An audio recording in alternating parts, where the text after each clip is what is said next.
You're traveling through deep space, circling stars and entire galaxies. Whoa, looks like this multicolored nebula will soon collapse under its own weight and explode like a supernova. Now let's carefully circle this black hole. Try not to get caught in its gravitational field, or it'll swallow you like a space monster. Wait, what's that strange structure right there? It's a glowing wall, and if you look closely, each glowing dot is an entire galaxy.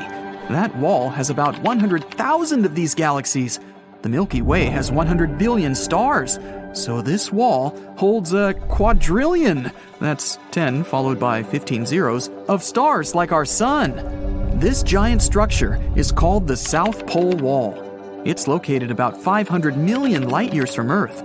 By comparison, the closest star to our home is Proxima Centauri, and it's about 4.2 light-years away. Rockets can cover that distance in about 73,000 years. So the journey to the South Pole Wall may take longer than our solar system exists. And this wall is simply gigantic, even on a cosmic scale. It's about 1.37 billion light-years long. To give you an idea of how large that is, the Milky Way is only 100,000 light-years wide. But you can't see this wall even with the most powerful telescope. The problem is that the Milky Way itself obstructs your view. It's so bright that it's hiding this wall. It's like trying to look at the starry sky in a metropolis. The light pollution won't let you do that. Scientists have been able to detect this galactic wall by measuring redshift. We know that all objects in the universe are moving. They spread out from each other as a result of the Big Bang, which happened billions of years ago. And when galaxies move, their light waves change slightly. By measuring this change, we can understand what the object is and how it moves. And this wall isn't even the largest in our universe. This is the Hercules Corona Borealis Great Wall. It's a giant flat superstructure about 10 billion light-years wide. That's around 10% of the entire observable universe. And it's also a wall. That is, a cluster of galaxies. We were able to detect this giant structure by gamma-ray bursts. It's the brightest electromagnetic event in the universe. You could even see it in the far reaches of our universe. Such bursts are a very rare event.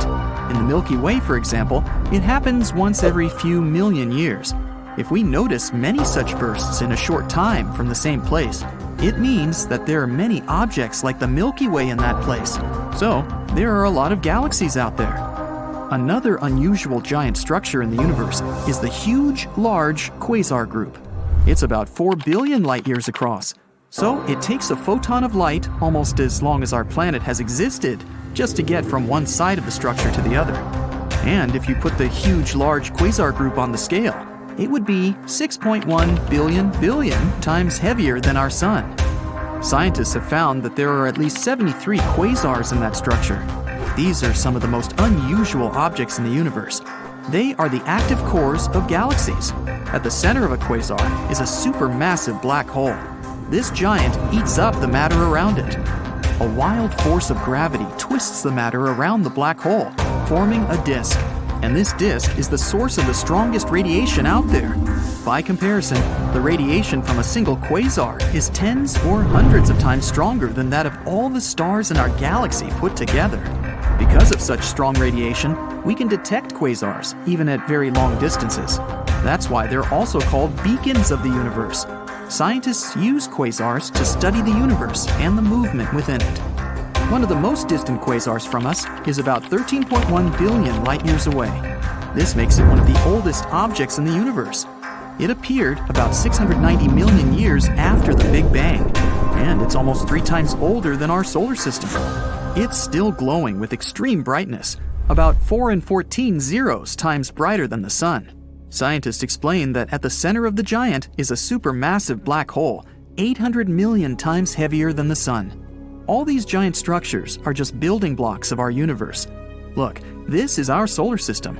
Now, zoom out a little, and this is where our home star is in the Milky Way galaxy. Zoom out again. Here's a local group of galaxies. All the bright spots here are galaxies. Here's Andromeda, and here's the Triangulum galaxy, plus a few dozen other slightly smaller galaxies. They're all gravitationally connected. The size of this structure is about 10 million light-years. That's 100 times the width of our galaxy. Zoom out, please. This one is the Virgo supercluster. It's 20 times larger than the local group. There are about 30,000 different galaxies, and the mass of the whole thing is about 1 in 15 zeros solar masses. Zoom out again. Laniakea. This structure is almost 3 times larger. It includes the Virgo supercluster and other smaller clusters. And there are about 100,000 galaxies here. It's not over yet. Zoom out one more time. Here's the Pisces-Cetus supercluster complex. This giant galactic structure contains about 60 clusters of galaxies. So there are more galaxies in it than grains of sand in the desert. You know what to do. Zoom out! Phew! This is the observable universe. There are over 500 billion galaxies. And the stars? Well, there are about 1 billion trillion stars. The observable universe has its own structure. Clusters of galaxies form chains and walls, as you've seen before. But these strands are separated by huge regions of absolute emptiness. These areas are called voids. In these places, there is no matter at all.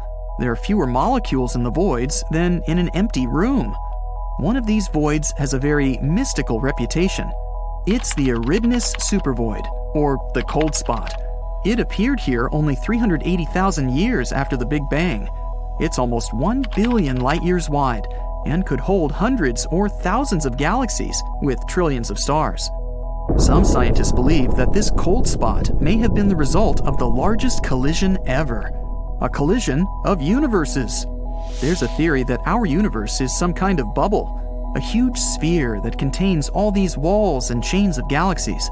Now imagine that there's an infinite number of these bubbles.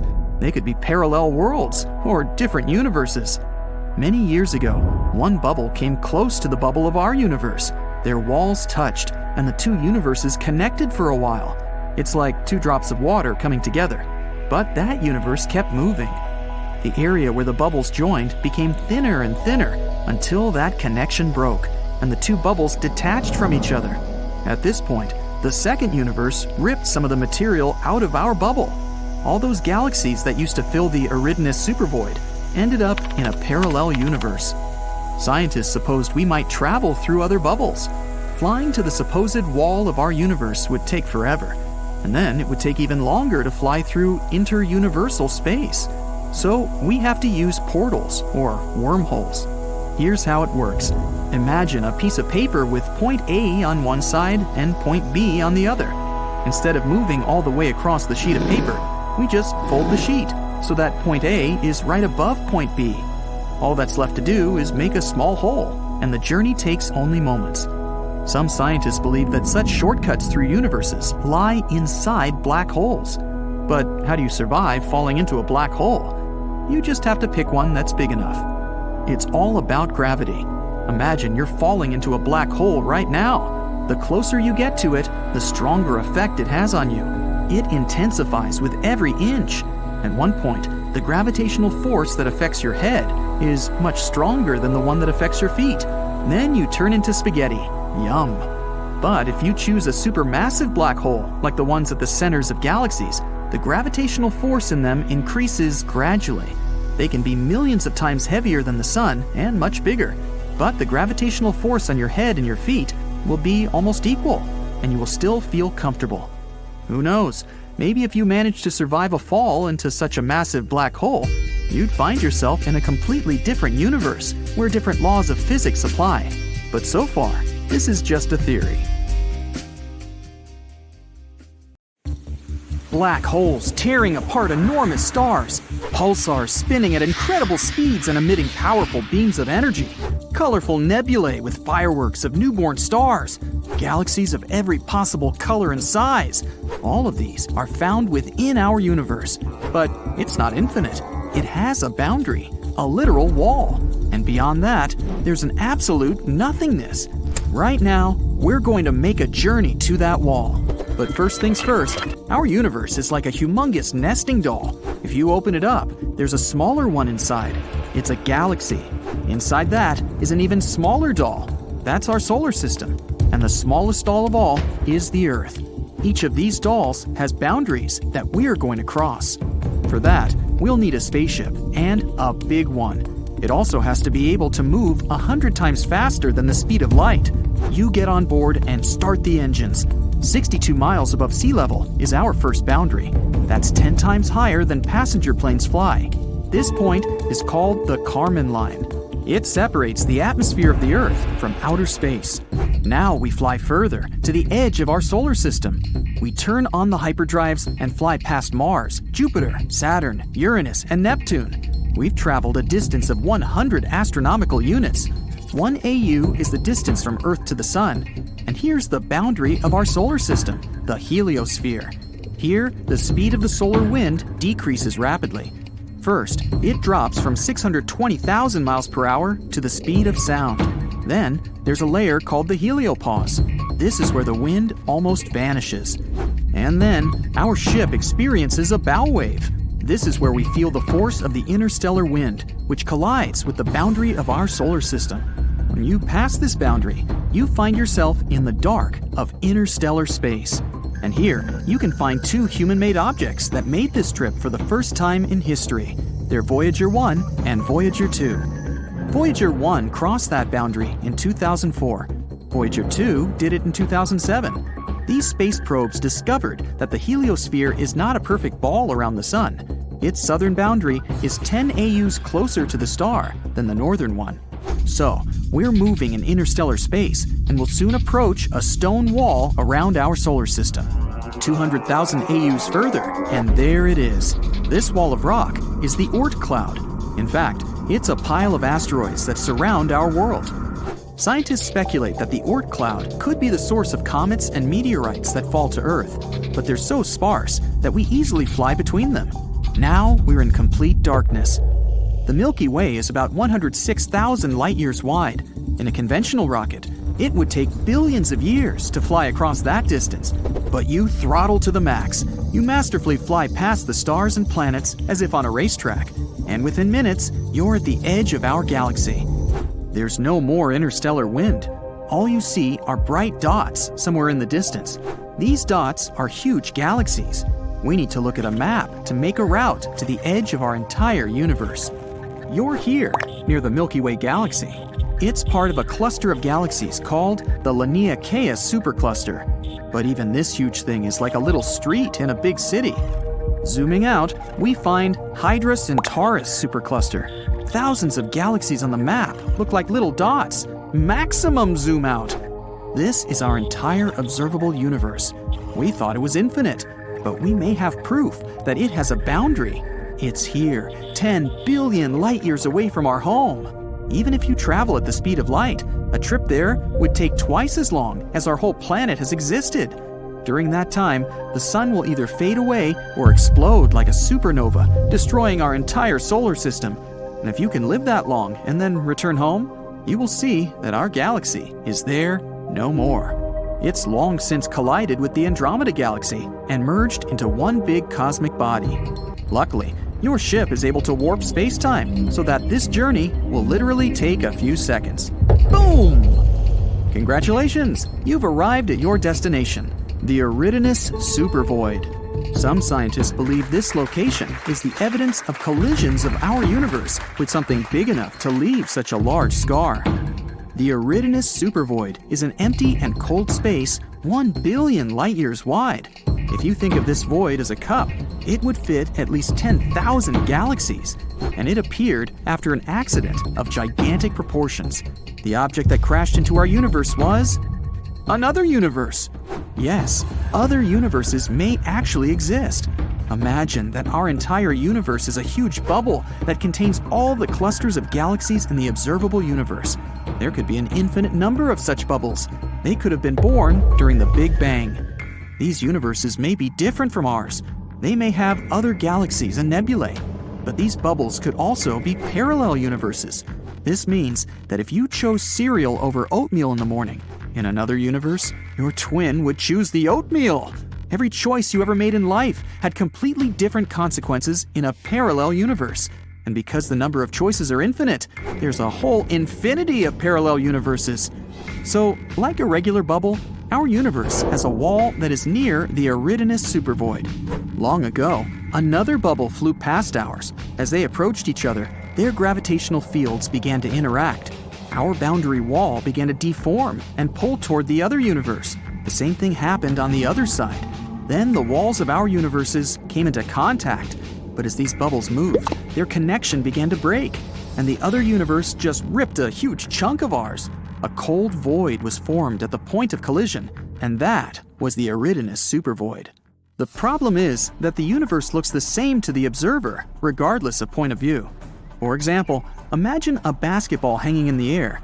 Now, if we put an ant on the ball and tell it to find the edge of the ball, it will start running around it, making an infinite number of circles. But the landscape around the ant will not change. All it will see is a rounded horizon. That's because the ball remains the same from any point of view. The same thing happens to us when we try to find the edge of our universe, all because we imagine the world in three-dimensional space, and our view is limited. For example, you see an ordinary square in two-dimensional space, but if you add depth and change the point of view, voila, it's a cube. If we could see the universe in four-dimensional space, a square might be something completely different. But maybe we can leave our home bubble. The key to traveling to another universe might be inside a black hole. A black hole is one of the most mysterious objects in the universe. They're so heavy, they warp not only space, but time as well. It's like putting a heavy boulder on a net. The net will sag, and the closer you get to the boulder, the stronger the curvature is. Once you're in the gravitational field of a black hole, you can't leave it. We still don't know what might actually be in the heart of a black hole. Some scientists speculate that white holes also exist. Theoretically, they should be born along with black holes. Except for the color, they're the exact opposite of black holes. Nothing can come close to a white hole. At the moment, there's no data on such objects, but general relativity theory suggests they do exist. There's also a theory that a black hole may be a passage to another universe. When you get into a black hole, you can come out the other side through the event horizon of the white hole. So you bypass the boundary of the universes and find yourself in a completely different world. But we may have proof that a white hole exists. In 2006, scientists discovered an unusual burst of energy somewhere 1.6 billion light years away from Earth. This burst was unique. It didn't look like a supernova explosion or even the merger of two black holes. Some astronomers believe it was the birth of a white hole. But because it was unstable, it was destroyed almost immediately. This process was reminiscent of the birth of our entire universe, the Big Bang. So, scientists called it the Little Bang.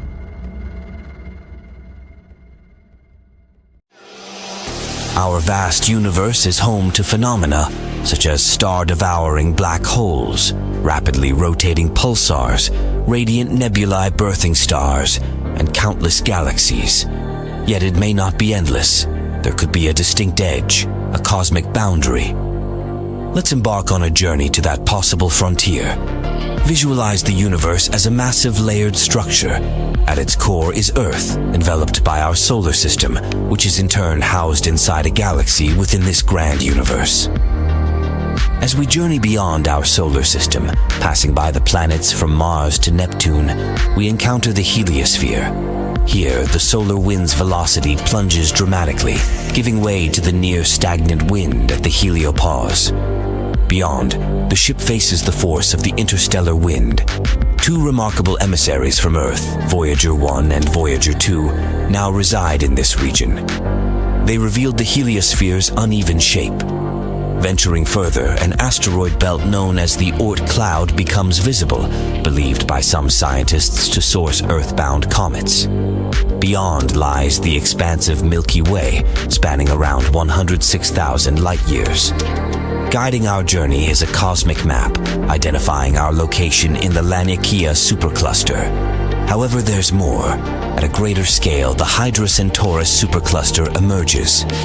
At the universe's maximum observable scale, a surprising revelation awaits, evidence suggesting a universe boundary. This edge, located an astounding 10 billion light-years away, is a testament to time and evolution. During such a lengthy voyage, our sun might wither or explode, and the Milky Way might merge with the Andromeda Galaxy. Our endpoint is the Eridanus Supervoid, a vast empty stretch spanning 1 billion light-years. This void might result from an unfathomable collision, our universe meeting another. This leads to a tantalizing notion of multiple universes, where every choice leads to alternate outcomes in parallel realities. Imagine our universe as a bubble. Eons ago, another bubble universe brushed against ours.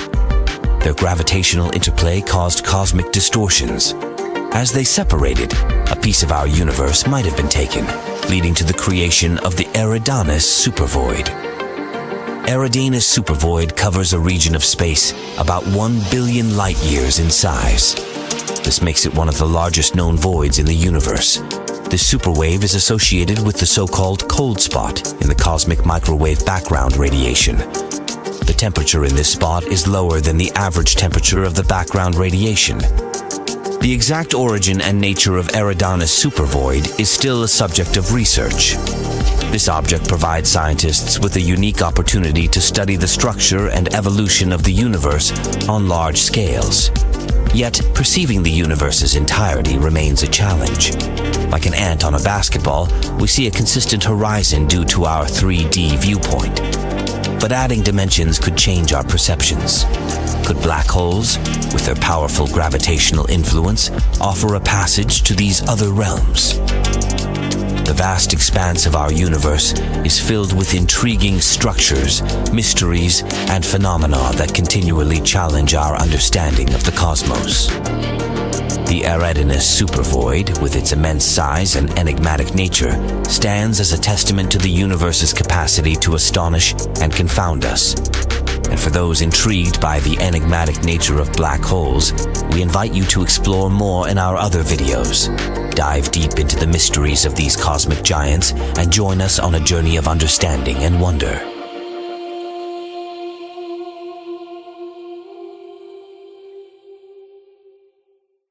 Now, when we say the word universe, we're already picturing this vast space filled with stars, planets, and comets.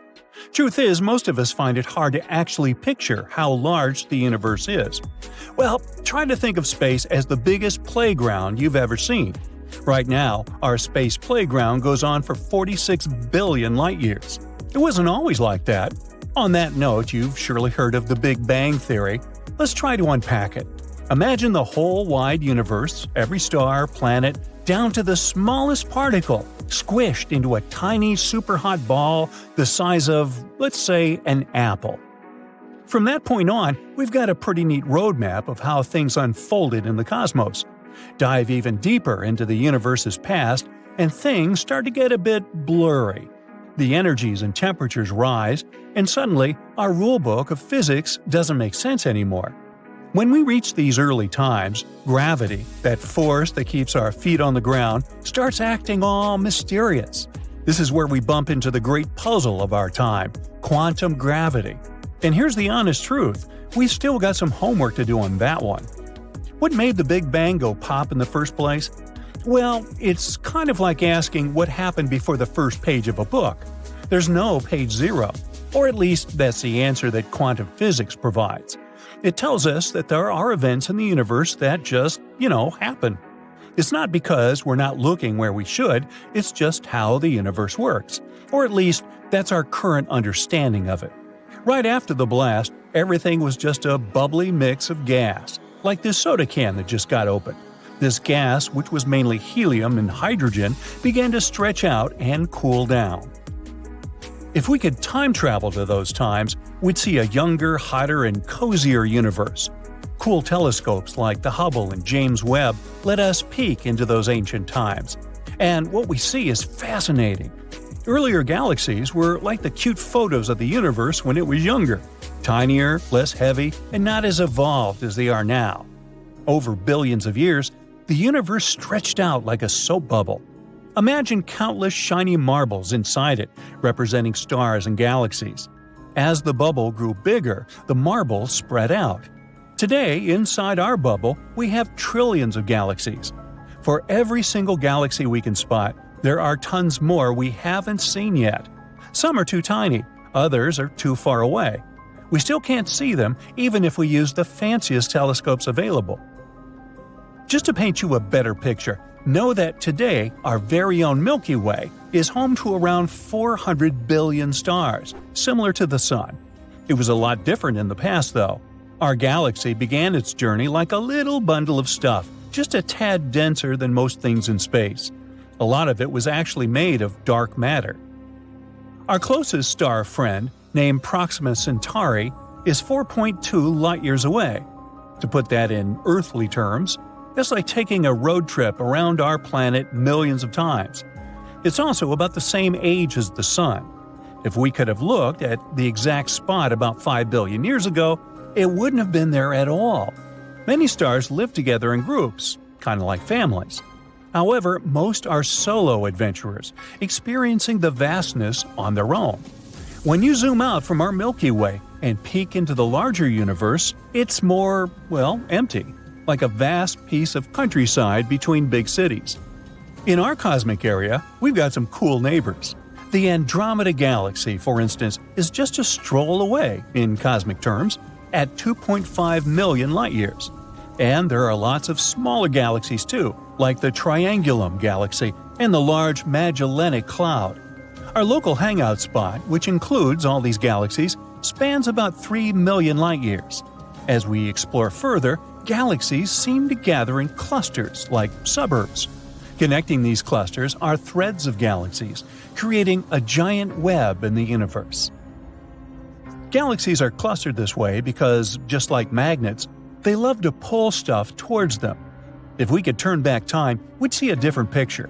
That's because throughout history, the popular galaxies with lots of stuff became even bigger, while the less popular ones gave their items away.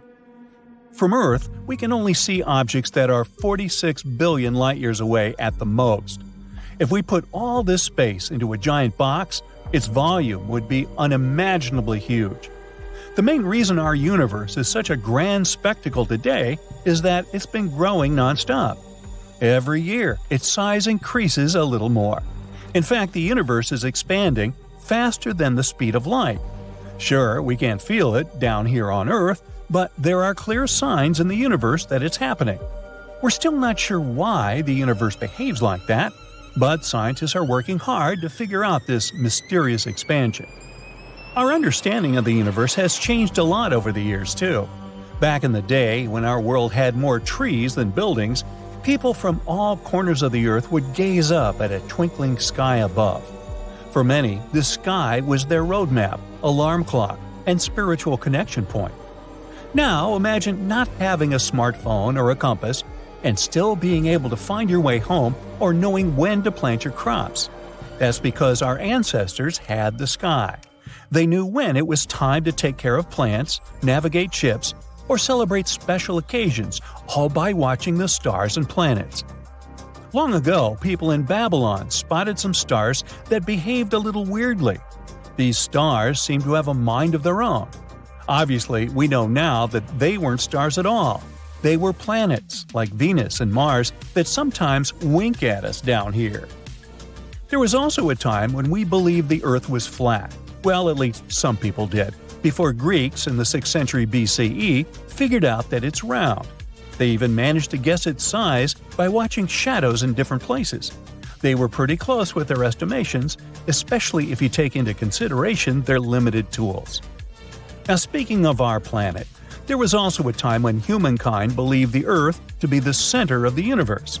We also believed everything else was just spinning around it. That was until a man named Copernicus did a bit of research and figured out it was actually the sun coordinating all the movement in our system. And soon after, other thinkers and stargazers joined in on the fun, changing how we perceive the universe using new tools. Speaking of tools, thanks to a telescope, Galileo found out that Jupiter had massive moons tagging along. We call them the Galilean moons today in his honor. But the universe kept tossing surprises our way.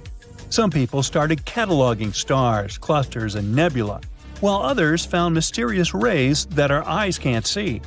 And just when we thought we had it all figured out, Edwin Hubble, not the telescope but the man behind the name, discovered something amazing too. He realized that other galaxies are in fact moving further away from us. These days, we're looking at the universe in a different way. We know how the timeline works now. We know that our time here on Earth is limited. No wonder astronomers are eagerly scouting through the vastness of space, looking for planets similar to ours. There is no other planet that can safely accommodate us in our solar system. But we can use our neighboring planets and satellites for scientific purposes. Take Mars, for instance. In the following decades, NASA is planning to send all sorts of devices and even people up there. If the experiment proves to be successful, we might end up living there for a while, or at least use it as a pit stop for our next exciting destination. Look at the sky. You can choose any direction, and still, the limits of what you can see extend to astronomical distances. The most ancient light we can observe was emitted a mind-boggling 13.8 billion years ago. This date corresponds to the Big Bang itself. That's why the following fact may sound so confusing. When, after traveling through the expanding universe, light arrives on Earth, it provides us with information about objects currently located around 46.1 billion light-years away. It's only possible because of the expanding fabric of space. That's how the most ancient light we can see corresponds to distances much greater than 13.8 billion light-years. With time, we'll be able to see even farther away since light that's still on its way will finally reach us. And still, at any given time, there will be a limit to how far we can see. That's the limit to the observable universe. It also means that at any point in the past, the universe had a finite size too, and it was smaller than today, depending on how much time had passed since the Big Bang. Okay, but what would we see if we went all the way back to the beginning? To the moment of the Big Bang? Surprisingly, it wouldn't be a singularity, with the universe having infinite density and temperature at a barely perceptible size. No, there would be a limit, and it would be the smallest size the universe could have had. Let's find out together why such a limit must exist and how tiny the early universe could actually be. If you want to know anything about what our universe will do in the future, or did in the past, you need to figure out the rules and laws it follows. And all of them are set forth by the theory of general relativity, which claims that what we perceive as the force of gravity comes from the curvature of space and time. One more thing to remember is that the universe is both isotropic, having the same properties in all directions we look, and homogeneous, having the same properties in all places we could go to. But if the universe has the same properties in all places and all directions, it means that it must either expand or contract. Let's say you know its expansion rate at the moment. Then you can determine the size of the observable universe at any moment of the past or future, its expansion rate at any point in the past or future, and how energetically important each component of the universe was or will be in the past or future. And by these components, we mean radiation, normal matter, dark matter, neutrinos, dark energy, and so on. To figure out what our universe did in the past, or will do in the future, we need to understand how every component evolves with time and when and under what circumstances these components transform into one another. According to the theory of cosmic inflation, the universe was once filled with large amounts of energy. It was similar to dark energy, but much greater in magnitude. It made the universe expand faster and faster. As a result, the universe was getting colder and emptier. And then, after growing this way for a very long, possibly infinite amount of time, most of this energy got converted into matter and radiation, which triggered the Big Bang. Now, about the size of the universe. Today, 13.8 billion years after the Big Bang, the universe is 46.1 billion light-years across. When matter started to dominate radiation, which happened when the universe was around 10,000 years old, the size of the universe was about 10 million light-years. When the universe was 3 years old, it was roughly the size of the Milky Way galaxy. When the universe was just 1 year old, it was both smaller than our home galaxy and unbelievably hot, hot enough to start nuclear fusion. And when the universe was a mere 1 second old, it was too hot for nuclear fusion to occur. Its radius was just 10 light-years, which is still enough to enclose 9 nearest star systems we know about. And if we somehow managed to observe the universe when it was just a trillionth of a second old, we'd see that it was the size of Earth's orbit around the sun. The universe is expanding, and if it's expanding, then it probably had a beginning somewhere. Now, all we have to do is to run time backward and see where the beginning was. It took the scientists many more years to come up with a full-fledged theory, the Big Bang Theory. And here it is. Nothing has ever been anywhere, because neither when nor where existed. But actually, no. There was one thing. It was the so-called cosmic singularity, a state of our universe in which it was incredibly small, dense, and very, very hot. Imagine if our universe was compressed into a small ball. The pressure and temperature inside would be enormous. At some point, it became impossible to withstand them. And here comes the Big Bang. It was an outburst of energy and matter that created everything we see now. Time and space, basic physical forces. It also scattered quarks everywhere. These quarks, tiny particles that make up our world, were all boiling in an incredibly hot cosmic broth. When it cooled down, gravity began to attract them to each other. They gathered into atoms, then molecules, and then into the first objects in the world, stars. But what was before that? Alan Harvey Guth, an American theoretical physicist and cosmologist, has devoted his whole life to solving this mystery. After learning about the Big Bang Theory, Guth found some flaws in it. For example, the distribution of matter was very even, although it shouldn't have been. If we drop the balloon filled with paint down, it will burst. We'll see absolute chaos on the canvas. But the early universe don't look like. The early universe was very even and proportional. That was Guth's discovery, the theory of inflation. Here's what it says. Even before the Big Bang, there was some kind of force that could give the bang a strong acceleration, something that was able to distribute everything in space instantly and evenly. Martin Boyovald is a German professor of physics, and in his opinion, the universe was born quite differently. According to Martin's theory, the singularity couldn't just appear out of nowhere. Let's look at a pendulum on the old clock. The pendulum rotates back and forth. Its movement is smooth, continuous, and non-stop. This is how we usually see time. It flows and never stops. But quantum time doesn't work that way. It consists of small segments and makes short pauses. And just like with the second hand of a clock, the beginning of one segment of time is always the end of another. According to the Big Bang Theory, once upon a time, our universe began to expand, inflate like a balloon. But sooner or later, it will blow away back. The universe will start shrinking and return to the state of cosmic singularity. And then, the Big Bang too. Nothing appears out of nowhere and disappears into nowhere. According to Boyovald's theory, the beginning of each universe is the end of the previous one. Our universe is not at all the first and not the last. Millions of similar universes existed before us and will exist after us. This theory, although it sounds very logical, is far from complete. So for now, all this is just a hypothesis. But some people come up with even stranger ideas. Neil Turok, a South African physicist, and his colleague Paul Steinhardt, an American theoretical physicist. They say that yes, our universe isn't the first one. Our universe is just one of an infinite number of others. And all of us are stuck in a cycle of endless rebirths of parallel worlds. According to this theory, our universe is located inside a so-called brain, as in membrane.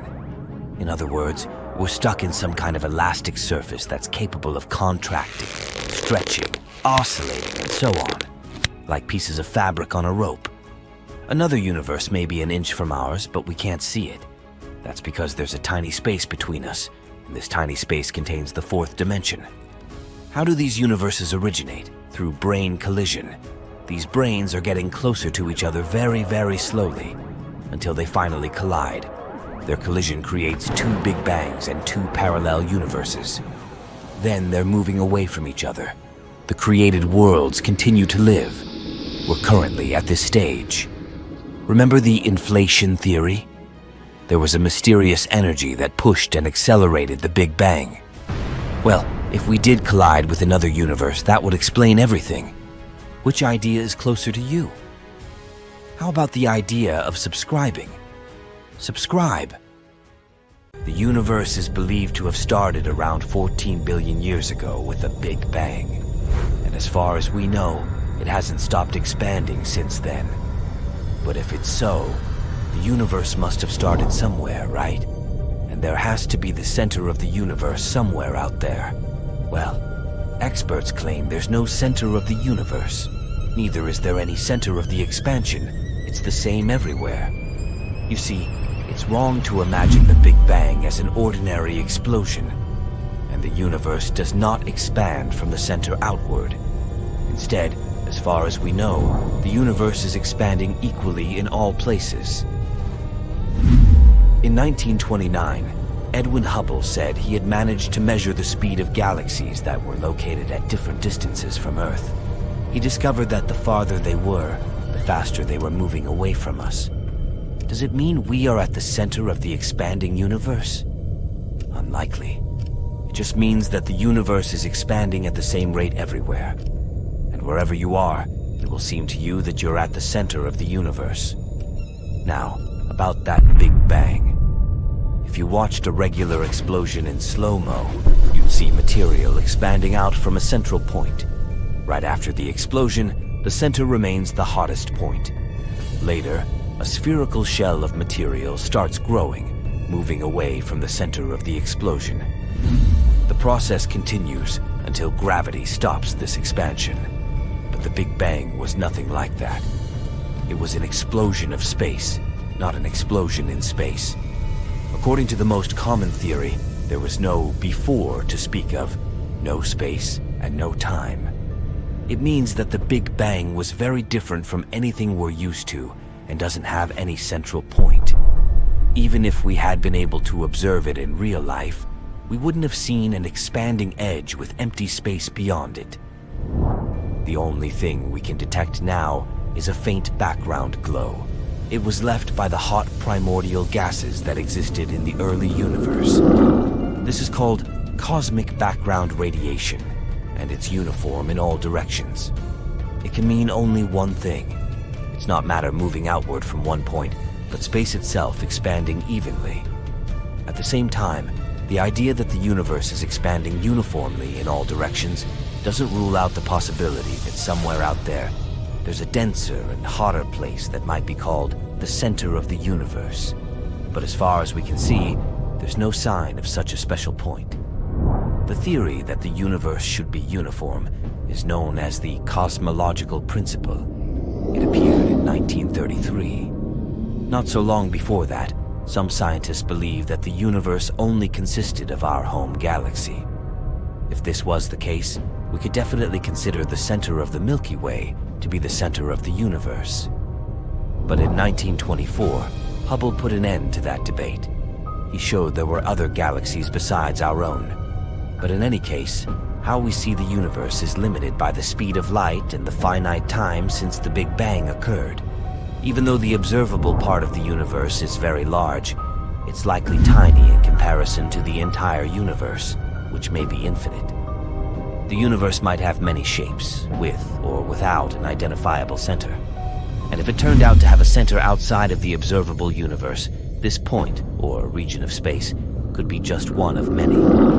It could be just like the center of our galaxy, which was considered to be the center of the universe before. Stop whatever you're doing for a moment and think about this. Where are we going? I don't only mean you or me. I mean our planet and the entire solar system. We've been traveling through space for eternity, but does this journey have any aim or destination? The solar system is moving at a speed of 450,000 miles per hour. Our beautiful blue Earth is snugly tucked inside it, and it seems that our region is quite calm and safe, not like some terrifying experiences our celestial neighbors go through. But where are we going? Just wandering around in a giant circle? Not really. Apparently, our galaxy, as well as several nearby galaxies, are being pulled toward a certain region of space. It's about 150 million light-years away. The worst thing is that we do not know what exactly it is. That's why we call it simply the Great Attractor. This bizarre area is, unfortunately, on the other side of the Milky Way. That's why we can't see it. This region of the sky is known as the Zone of Avoidance, and it's part of why the Great Attractor is so mysterious. This zone lies in the general direction of the center of our galaxy, and there's too much dust and gas there for us to see far in the visible spectrum. But astronomers can see enough to understand that our galaxy, as well as nearby galaxies, are all moving toward the Great Attractor. It means that something must be making things hurtle in that direction. Could it be a gargantuan black hole hidden in the darkness of the cosmos, pulling things toward it and munching on them? Or is it something even stranger and more dangerous? What we know for sure is that this something is immensely massive. For the first time, evidence of the existence of the Great Attractor was discovered in the 1970s. At that time, scientists didn't have the needed equipment to see through the zone of avoidance. That region blocks most of the visible light coming from beyond. But the good news is that this gas and light can't block all infrared and X-ray light. So when X-ray astronomy became more powerful, people got the opportunity to sneak a peek at objects dwelling in that region. It turned out there was a huge supercluster of galaxies in the region of the Great Attractor. It's now known as the Norma clusters. This enormous structure, consisting of thousands of galaxies, has a mass of around 1,000 trillion suns. So, the Norma cluster is massive. That's true. And local galaxies seem to be moving toward it. And still, it doesn't explain all the movements in that region. And now, I'll tell you something even more puzzling and spooky. The mass of the Great Attractor, whatever it is, isn't enough to account for the pull. If we take an even larger region of galaxies, it will become clear that both the Great Attractor and local galaxies are moving towards something even larger. This space behemoth is known as the Shapley Supercluster. It's made up of more than 8,000 galaxies and is as massive as 10 million billion suns or even more. This supercluster is the greatest galaxy cluster we know about within a billion light years. And everything in the universe, Earth, the solar system, even the Great Attractor, are moving toward it. But at the moment, astronomers are still trying to find more information about the Great Attractor. The Hubble Space Telescope is now focused on the region of space where it resides. The largest galaxy visible in the region of the Norma cluster is ESO 137002. It's a spiral galaxy with large clouds of dust across the galaxy's bulge. Unfortunately, Hubble, being an optical telescope, can't see a tail of glowing X-rays extending out of the galaxy. And in general, observing the Great Attractor is difficult at optical wavelengths. The plane of the Milky Way both outshines and obscures with dust many objects located behind it. And even though we can get some information thanks to infrared or radio observations, the region behind the center of the Milky Way remains an almost complete mystery. Our universe is an incredibly fine-tuned system. It constantly expands at a certain rate because of two reasons: all kinds of energy that exist in it and our laws of gravity. But if things were even a tiny bit different, you wouldn't be watching this video now. You wouldn't wake up, wouldn't drink your morning coffee or tea, and wouldn't hurry to work. All because humans wouldn't exist. As simple as that. Nothing would exist. And here's why. Imagine a thin, tall, rocky spire. It's here, on our home planet. You accidentally come across this spire and decide to balance a massive boulder on top of it. Most likely, this boulder will topple over and roll down one side of the spire, eventually ending up in the valley below. It would be bold of you to assume that the rock will stay on top of the spire unless it's perfectly balanced. When we see an example of such incredible balance in real life, we call it a system in unstable equilibrium. The universe is like this boulder, perfectly balanced in unstable equilibrium, or, as experts describe it, enormously fine-tuned.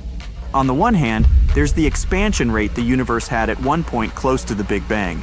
On the other hand, there's the sum total of all kinds of matter and energy that appeared at approximately the same time. I'm talking about radiation, normal matter, neutrinos, dark matter, antimatter, and dark energy. According to Einstein's theory of relativity, there's a complicated relationship between this expansion rate and the sum of all the matter and energy in the universe. And if you know the composition of the universe and its initial expansion rate, you can predict how it will evolve with time and what its destiny will be. If there's too much matter and energy compared to the expansion rate, such a universe will collapse.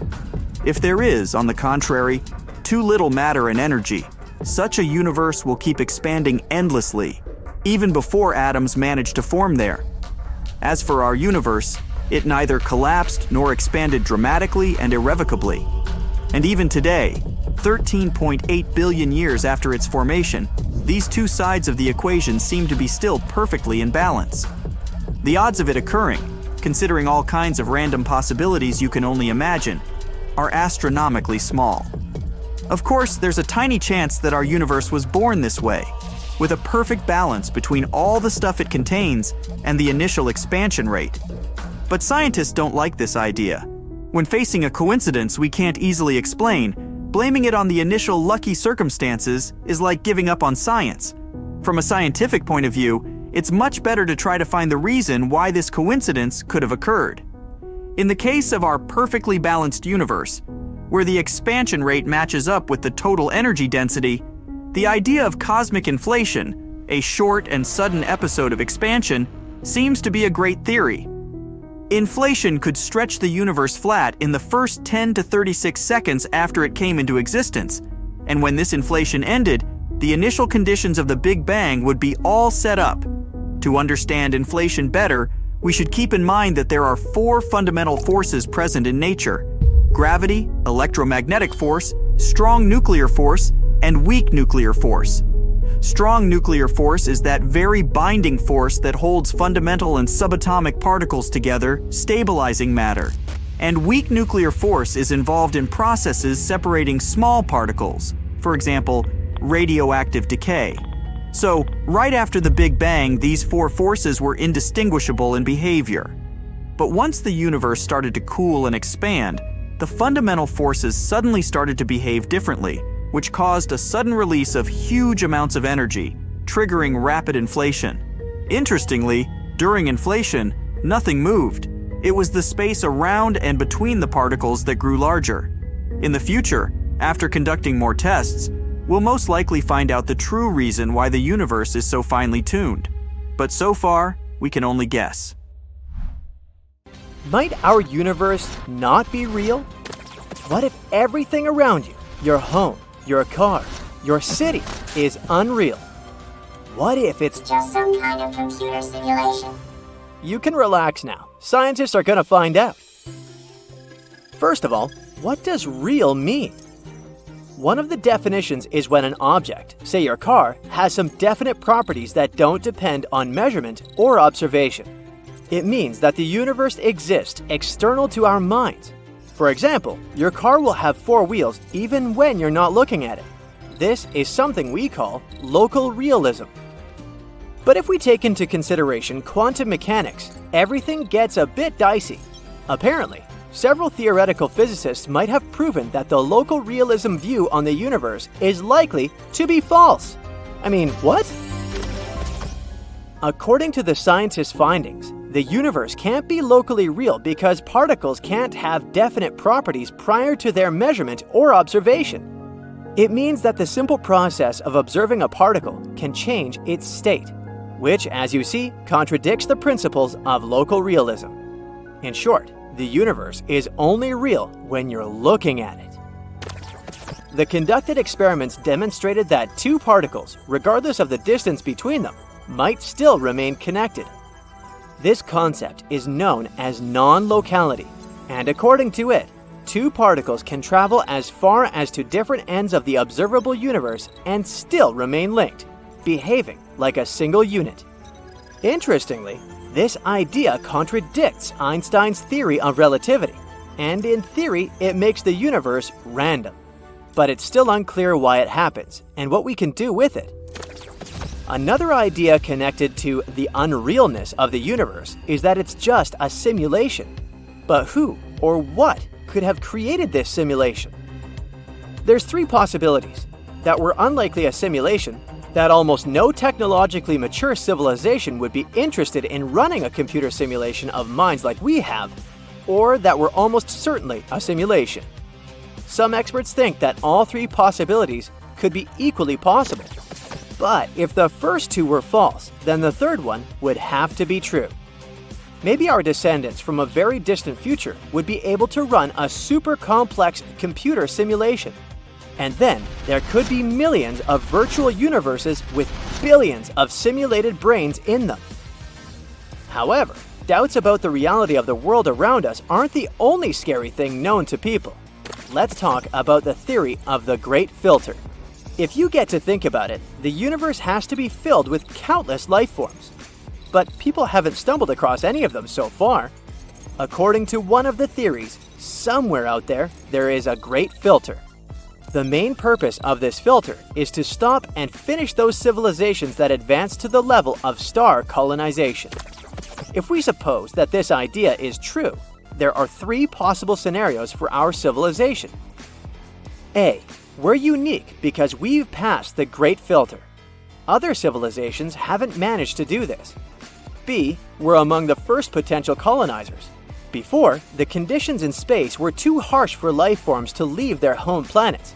In this case, chances are high that we'll soon encounter other space civilizations. C. We haven't reached the level of technological development that is advanced enough for the filter to locate us. This means that we haven't passed the filter yet. Consequently, the trial is still ahead of us. Then, there's the false vacuum theory. It claims that our universe exists in a false phase state, which means that it's just a temporary thing. What's more, it's only a part of a larger universe. If you compare this large universe with a kettle full of boiling water, the universe we live in will be just a tiny bubble on the surface of the water. But this can't keep going endlessly. One day, perhaps in billions of years, this false vacuum will burst. And then the visible universe around us will instantly vanish with a pop. There won't be any preliminary warning, and we'll have to somehow deal with it. We've never sneaked a peek beyond the edge of the observable universe. What lies there? If we managed to get there, would we find another universe? What if the universe we live in is just one of billions of trillions of other universes? I'm talking about the concept of a multiverse now. Look, there's this idea of parallel universes. Let's take one of them. It looks exactly the same as our universe, and still, some details differ. Maybe instead of becoming a doctor, you chose to start a music band there. Maybe one infamous asteroid changed its trajectory, and dinos are still roaming Earth in that universe. But the multiverse theory takes it all one step further. Those who believe in it state that there might be countless realities. According to this theory, we live in a bubble that is just one of many other bubbles, which I guess looks like bath foam. These bubbles constantly bob up and vanish. Multiverses are described by a few scientific theories, which mention various possible scenarios, from separate universes that keep springing into existence all the time, to regions of space that are in different planes than our home universe. But there's one thing these theories agree upon. All of them suggest that the space and time we observe is not the only reality. You see, it's impossible to explain all the quirks of our universe if it's the only one to exist. So it's either inventing newer theories that can throw light on certain properties of our universe, or accepting the fact that we're living in just one of many, many universes, all of which are different. One of the most widely known multiverse theories is called inflationary cosmology. This is the idea that right after the Big Bang, the universe expanded rapidly and exponentially. Indeed, cosmic inflation does explain lots of the properties of the universe we observe. For example, the distribution of galaxies. When this theory was suggested for the first time, it was perceived as a piece of science fiction. But it can indeed explain tons of interesting features of the world we live in. So with time, people started taking it seriously. Now, the theory states that inflation might happen again and again, maybe even infinitely. and this could create constellations of bubble universes. Of course, none of these bubbles will have the same properties as ours. There may easily be places where physics as we know it doesn't exist. But even though some of these universes might look like ours, they all lie beyond the realm we can observe directly. Another theory, called the many worlds interpretation, claims that there might be multiple branching timelines, or alternative realities. And in each of those realities, our decisions play out differently, which also means very different outcomes. At the same time, the only reality you can perceive is the one where you live. If it's true, then the question is, where are all those other universes? Well, they most likely all overlap in dimensions we absolutely can't access. And at the moment, it's not possible to travel between universes. But who knows? Maybe a few thousand years later, people will not only find a way to prove that parallel universes exist, but also invent a method to hop from one of them to another. Unfortunately, so far, there's no solid evidence that multiverses exist. All the proof we've got today is purely theoretical. Some experts even argue that it could be an unbelievable cosmic coincidence that the Big Bang created such a perfectly balanced universe as ours. Or, if parallel universes do exist, we might have just inhabited the one that had all the right conditions for our survival. It's still unclear whether the multiverse theory is even testable.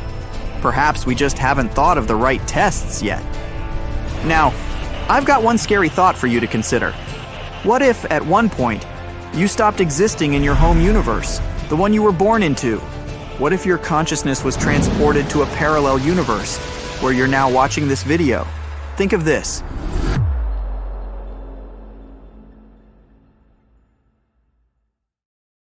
This is our home planet Earth and its satellite, the Moon. Zooming out, and here's our solar system. A bit more, the Milky Way galaxy. And we're a small dot among an infinite number of stars. Now, even farther out, a cluster of galaxies. Dots and swirls in the endless space. Further, there's Laniakea supercluster. That little dot here is our galaxy. Moving on, Hydra Centaurus supercluster. Huge clusters comprising thousands of galaxies are no more than a speck from here. Next, Pavo Indus supercluster. This is an area 200 million light-years wide. We can zoom out until we see the entire observable universe.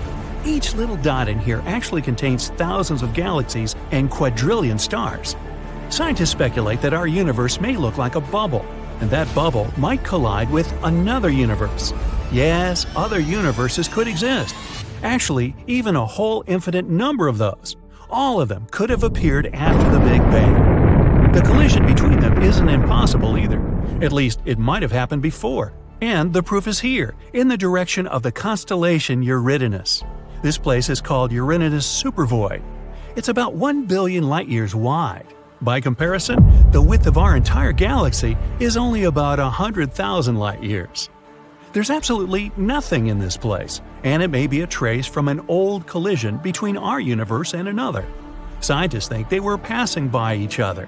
When the distance between them was minimal, the gravitational forces of the bubbles began to pull toward each other, just like two drops of water trying to connect when they're close. But the speed of the universes was too high for them to continue interacting.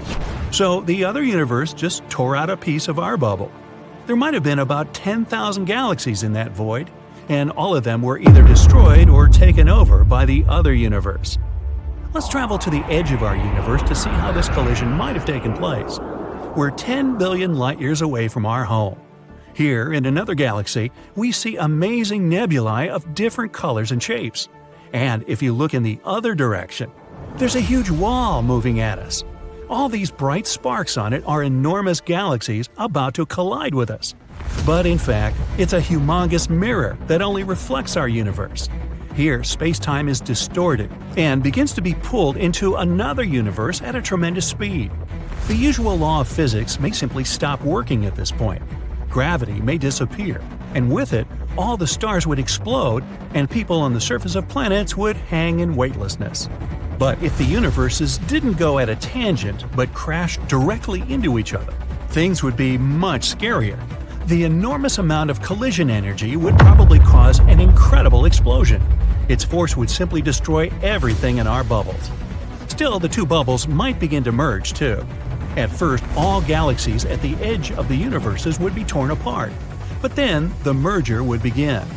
The galaxies would start moving chaotically. They would fly past each other, break apart, collide, and explode.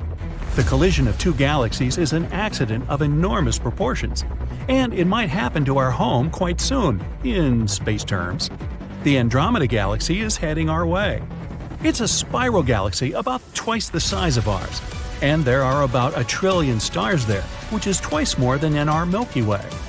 At the very center of this bright galaxy lurks a dark beast, a black hole. Its weight is 2 and 8 zeros of the Sun's mass. Red giants hundreds of times larger than our Sun. Pulsars emitting enormous amount of energy like spotlights. Rogue stars, and many large and small black holes. This soup of dangerous objects is moving toward us at 68 miles per second. A trip to New York to Los Angeles at that speed would only take half a minute. The disk of Andromeda can already be seen with the unaided eye on moonless nights. As time goes on, it'll get even bigger. As Andromeda gets closer to us, its gravitational force will begin to stretch the arms of our spiral galaxy. It'll begin to unwind. The stars and planets will lose their orbits. One possible scenario is that an unknown asteroid, or even a dwarf planet from the Andromeda Galaxy, will crash into the Earth at an incredible speed. Our planet will explode just like a balloon from this impact. Oh, goody. Another option involves stellar collisions. Our Sun would face another star. The bigger star will slowly begin to consume the smaller one. First, it will steal the light upper layers from it, and then it will eat it just like spaghetti. Or even like rigatoni. When a large star reaches its critical weight, it will burst. This explosion will destroy everything around it, including our solar system. Perhaps the shockwave will even reach other neighboring stars. Yet another scenario is that our solar system will be thrown into dark space. Imagine a tennis ball tied to a rope. You take the rope and spin the ball over your head like a sling. Then you let go of the rope and send the ball flying. This is what will happen to the Sun and all the planets around it. We'll find ourselves in dark and cold space. But life on Earth will not be affected. We'll still have our bright star to keep us warm. The only disadvantage is that all the stars in our night sky will disappear. And the most likely possibility is that the merger of two giant galaxies will have no effect on us at all. The thing is, the distance between stars and planets in space is enormous. So they can all just mix together and form one giant cloud. It would be like shoveling fine sand through a big sieve. The objects won't interact with each other. But the most interesting thing will happen to the black holes in the centers of our galaxies. Right now, there's a dense cluster of stardust and stars around them. As Andromeda and the Milky Way come closer together, they will begin to dance with each other. Gee, will it be the twist or the foxtrot? And when the black holes get close together, they'll begin to swallow all matter around one another. Billions of tons of colored stardust, asteroids, and star particles will fly toward the very center of either black hole. It might seem like this process happens very slowly, but it's an illusion. Super heavy objects like black holes warp the space-time grid, so time is much slower near black holes. And all objects that seemingly stay on the event horizon for weeks or even months are actually long gone. When the black holes finally come together, they merge into one supergiant black hole, but its mass is slightly less than the combined mass of the two dark monsters. Some of their weight is transformed into collision energy. This energy is released so strongly that its waves can be felt in other galaxies. Now, a huge black hole gathers all this dense and hot core of the two galaxies around itself. At some point, the black hole feels full and throws out powerful jets of energy into space. This is called an active galactic nucleus. It's one of the brightest phenomena in the universe and the most powerful source of electromagnetic radiation ever known. These jets may be more than 5,000 light-years long. By comparison, the distance from Earth to the nearest star, Proxima Centauri, is only 4.2 light-years. And the explosion that accompanies the jets has the power of 100 supernova explosions. Wow, blows my mind. The blast wave from this event could even reach the edges of a new galaxy, and this outburst would be visible from millions of light-years away. Now, there are dense clouds of multicolored dust at the center of merged galaxies. The weight of these clouds is so great that they begin to shrink and take on a round shape. Gradually, they become so heavy that they compress the core and nuclear reactions start inside them. The temperature begins to rise and soon, boom, there's a supernova. It's a veritable fireworks show at the center of the galaxies. Stars erupt from the fog and form new hot worlds. At this point, the arms of the two galaxies that were previously pulled out slowly return to their former shape. The super-heavy center of our galaxy has such a gravitational force that it affects stars and nebula hundreds of thousands of light years away. The galaxy's arms twist again, and we see the new and finished galaxy, the Milkomeda, or Milkdromeda. Hey, how about the Milky Meter way? Blah blah blah. Well, that's hard to say. Look at these two pictures. At first glance, one might think, well, aren't they showing the exact same thing? Truth is, they don't. But both these subjects are some of the most complex structures humans have ever had the chance to study. The first image shows a cluster of galaxies from our universe. The second is just a small neuron in the human brain. After seeing these images, some were quick to compare them. Is the universe nothing more than a huge brain? Now let's not get too excited. Before we go into describing all the similarities between the universe and the human brain, there is something we need to be aware of. It's a little thing called apophenia. And it's when our brains make up similarities between two objects that are seriously unrelated. The best example is when we look at clouds and start to see all sorts of cute animals and weirdly shaped objects. We might be doing the same thing when looking at those two initial pictures. Maybe it's just our brain making up similarities where there aren't any. Some scientists became fascinated with this huge brain universe idea. They wanted to make sure it was not just a weird coincidence. There had to be a way they could measure how the universe compares to the mushy organ inside our heads. So they started with the brain. It's probably one of the most complicated things we know in the whole universe. That's because it's packed with more than 80 billion neurons. These cells are responsible for taking information from our senses and sending out messages all over our body. Try to think of neurons as workers in a factory. They don't just do their work, they actually communicate with each other, thanks to these elements called axons and dendrites. The axons are responsible for carrying electrical signals away from the neuron's body to other neurons or muscles. Dendrites, on the other hand, have the task of receiving that information. All of them together make this mega network of about 100 trillion connections. The universe is one big social network itself too, but this time it's made up of galaxies. You might picture the universe as stars and planets with a ton of empty space between them. It's not quite right. What we can see and measure is known as the observable universe, and it's really vast. Think about 90 billion light-years across, containing hundreds of billions to maybe a few trillion of galaxies. These galaxies, like the one we're standing in at this very moment, are bundled together in groups. Our Milky Way is friends, in a way, with galaxies like Andromeda and Triangulum, and altogether, they're a family called the Local Group. This family of galaxies is part of an even bigger bunch called the Virgo Supercluster. From what we can tell, the space between them might not be empty. It's filled with these threads made up of regular matter, but there might also be this mysterious dark matter doing its thing. Scientists didn't stop there. They decided to take it a bit further. They started by examining thin slices of the human cortex, the part responsible for our thoughts, memories, and even our consciousness. The next step was to compare them with equally thin slices of the universe from a computer simulation. Now it's obvious there's this enormous size difference between the brain and the universe. But the way they looked at it kind of made them somewhat comparable. As they zoomed in, think 40 times magnification, these scientists began noticing that the structures were very much alike. At this zoom, the brain's neural network looked like the universe's galaxy clusters. To make sure they weren't just imagining things, they used two clever methods. The first one looked at how these networks connected and how densely packed they were. They noticed that the middle part of a neuron, or its nucleus, is way tinier compared to its connecting fragments. Likewise, galaxy clusters are tiny when you look at the super long connecting threads between them. The second method was about checking how organized these networks were versus just being random. They looked at how everything was structured around each connection point, whether it was a neuron in the brain or a galaxy cluster in the universe.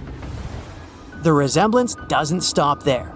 We know that our brain is mostly water, about 70% to be precise. Now, the cosmic web in space, it too has about 70% of something, only this time it's dark energy. Water and dark energy may not be the most important elements in each of their structures, but they might still play a part in how everything sets up.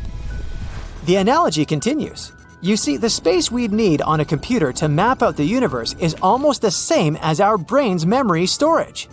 Somewhere in the ballpark of 2.5 petabytes. So theoretically, a chunk of the universe could fit in our brains. Or flip that, and our entire life's memories could get stored in the universe's network.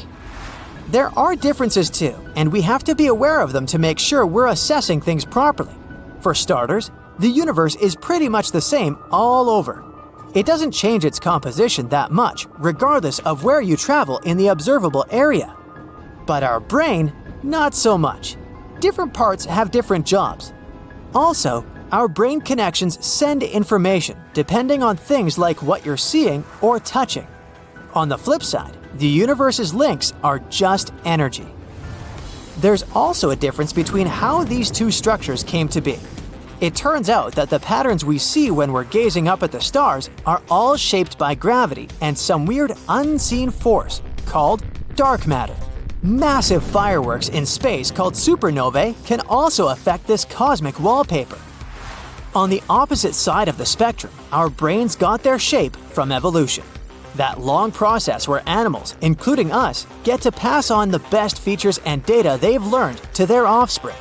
So, if a trait like a certain shape of the brain helped our ancestors dodge a hungry tiger, that trait got passed down.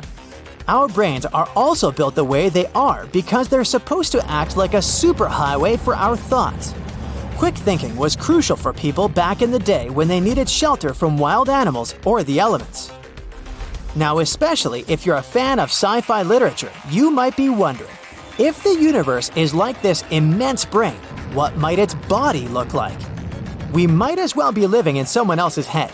We like to think of humans as evolved, intelligent, and at times, hard to understand creatures.